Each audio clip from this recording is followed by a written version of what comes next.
حالیہ دنوں میں خان صاحب کا جو اعلان تھا کہ میں اپنی سیکورٹی کم کر رہا ہوں، اسی طرح وزراء کی سیکورٹی بھی کم کر رہا ہوں، اسی کے ساتھ موٹر وے پولیس نے بھی اس بات پر یہ بیان دیا کہ موٹر وے کے اوپر سیکورٹی دینا ہمارا کوئی فرض نہیں ہے، نہ ہی ہم سیکورٹی کے ذمہ دار ہیں۔ اس کے بعد اس کے نتائج نکلنا شروع ہو گئے۔ پارلیمنٹ کے باہر ایک مسلح افراد پکڑا گیا جو اسلحے سے مسلح تھا اور پتہ نہیں کس ارادے کے ساتھ آیا تھا، یقیناً کوئی اچھے ارادے کے ساتھ نہیں آیا ہوگا، اور کہنے والے یہ بھی کہہ رہے ہیں شاید وہ پاگل تھا۔ اگر پاگل تھا تو اس کے پاس اسلحہ کیسے ہے، خنجر کیسے ہے، یا بہت سارے سوالیہ نشان پیدا ہوتے ہیں کہ وہ ریڈ زون میں پہنچا کیسے۔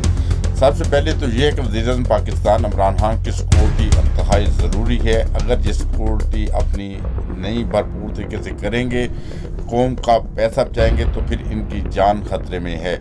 جو ہی انہوں نے اعلان کیا، جب امریکہ کے خلاف بھی انہوں نے بیان دیا، وہ بہت بڑا بیان تھا، اس کے ساتھ ان کی جان کو بہت زیادہ خطرہ ہو گیا ہے، جس کے بعد آنے والے دنوں میں کوئی بھی صورتحال پیدا ہو سکتی ہے۔ اس سے پہلے کہ خان صاحب اپنی سیکورٹی مزید بڑھاتے، وہ سیکورٹی ختم کرنے کا اعلان کر رہے ہیں۔